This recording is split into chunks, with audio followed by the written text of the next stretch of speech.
Ben, je me présente, alors hop, j'adapte.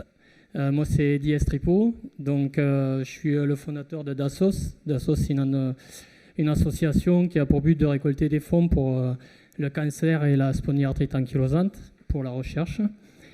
Et donc, en organisant des manifestations surtout basées autour du sport, donc des randonnées pédestres, VTT, trail, et enfin surtout des choses comme ça. Et la totalité est reversée à la recherche à 50% pour le cancer et 50% pour la spondylarthrite.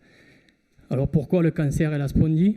Parce que le cancer, en fait, il y a 3 ans, à la création d'Assos, il y a un de mes meilleurs amis d'enfance qui est décédé d'un cancer, et donc qui s'appelait David Ossette. Donc Dassos, en fait, c'est la contraction de David Ossette Association.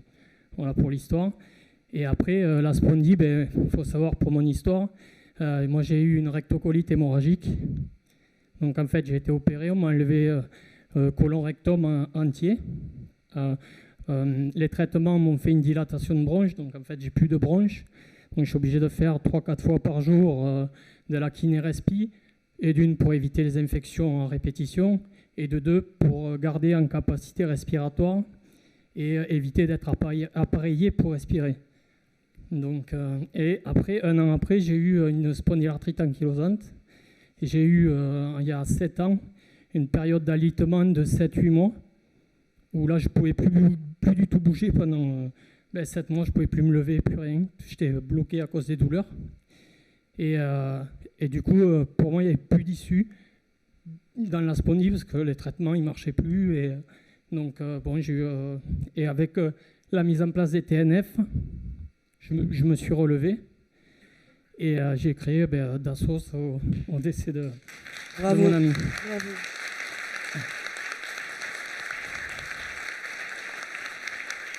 On ne peut que vous dire notre admiration. Merci.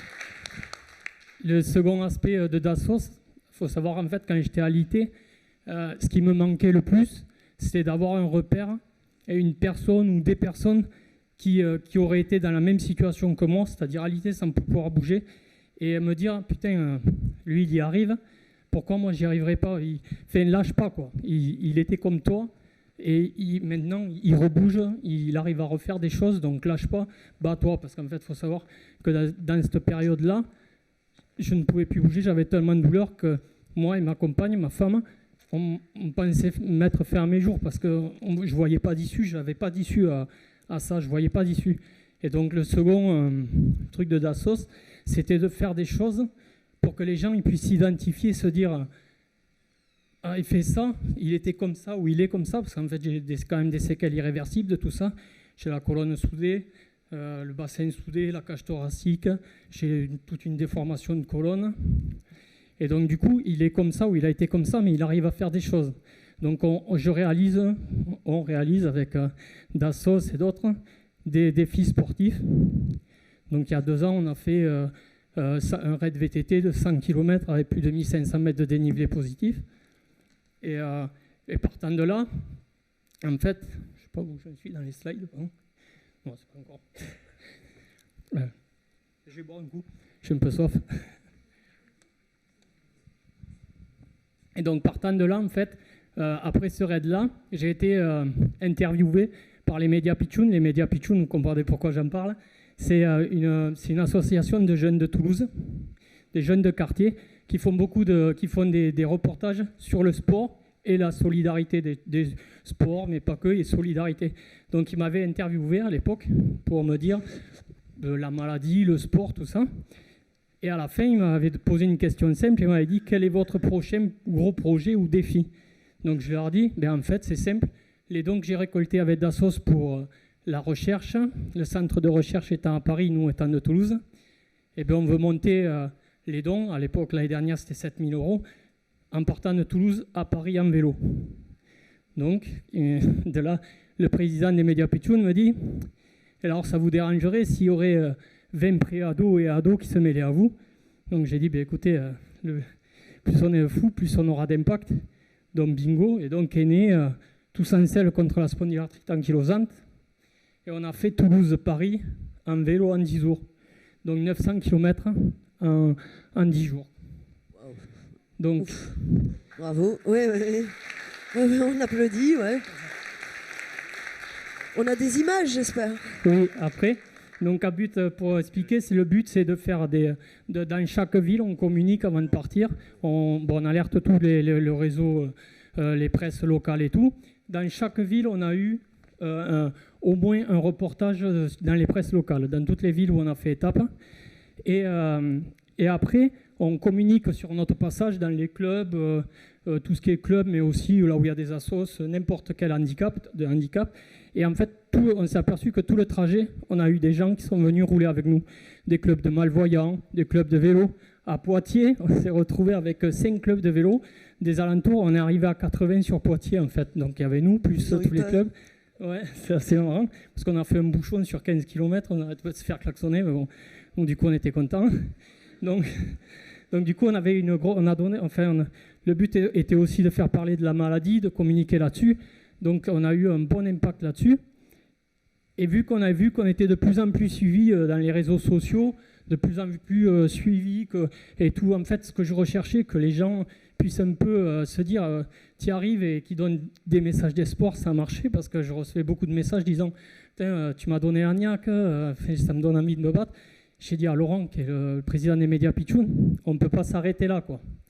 L'année prochaine, il faut remettre ça. Et donc, qu'est-ce qu'on fait? J'ai dit, moi, par contre, redescendre de Paris en avion, tout ça, c'est trop long. J'aimerais bien arriver à la maison. Donc, on a dit, on va faire à l'inverse. On va essayer de faire Nantes-Toulouse. Donc, en fait, d'abord, j'ai oublié ça. Il y a ces photos de l'année dernière. Donc, en fait, vous voyez un peu le road trip, comment ça se passe. Donc voilà, je vous ai montré un peu aussi une photo des fois comment ça se passe. En fait, ce qui se passe, c'est que comme le but, c'est de ne pas dépenser d'argent et d'en récupérer aussi pour la recherche, parce qu'en fait, on crée un fonds solidaire et puis il y a des gens qui viennent, qui nous font des dons sur toute la montée. Donc on demande des salles des fêtes ou des gymnases pour pouvoir faire la douche. On arrive, vu qu'on est 30, et on pose nos matelas pneumatiques, on dort là. Et voilà, et des fois, ça donne des situations où on est obligé de manger. Là, c'était à Tours, en fait, et comme à Tours, on était plein centre-ville, on ne pouvait pas manger dehors. Et donc, du coup, on se retrouve dans des situations un peu comme ça. Et puis après, vous avez la photo de l'arrivée à Paris au bout de 10 jours, où le professeur Bréban était venu chercher le don. Donc, cette année, on repart pour Nantes-Toulouse.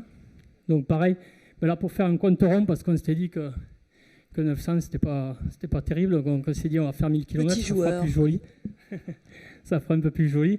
Donc on part sur 1000 km en 10 jours, toujours pareil, le même principe. On fait toutes les villes dans chaque étape, on communique, on prévient les presses locales, tout ça. Et puis départ le 21 avril.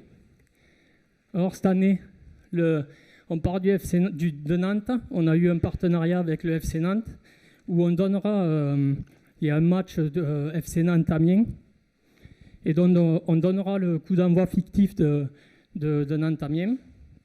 Le FC Nantes s'est engagé à mettre que les joueurs aient tous en selle contre la spondyarthrite ankylosante pendant l'échauffement. Ils feront une tournée sur les panneaux lumineux, tous en selle contre la spondie. Ça c'est pour le FC Nantes. Le lendemain, on va voir comment on le communique. On voudrait faire une petite rando sur Nantes, un petit prologue de 10-15 km avec tous les gens qui veulent se lier à nous. Et le lundi, on partirait de Nantes pour 10 jours sur les routes. Donc là, on est en pourparlers. Donc il n'y a rien d'officiel, mais on est en train de pourparler. Ils sont assez chauds pour faire la même chose du côté du Stade Toulousain. Donc une arrivée au Stade Toulousain. Et le samedi, coup d'envoi fictif du match en communiquant sur la spondyarthrite et tout ça. Donc voilà pour le projet Tous en selle. Et là, moi je voulais...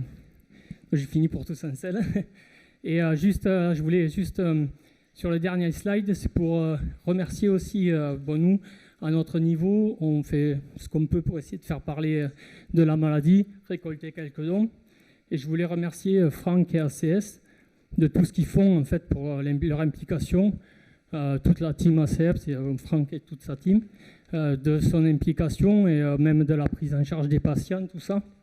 Donc en fait, c'est juste la maquette du maillot que j'aurai pendant Tous en selle, qu'on aura tous, parce qu'on est 30 en fait avec les enfants.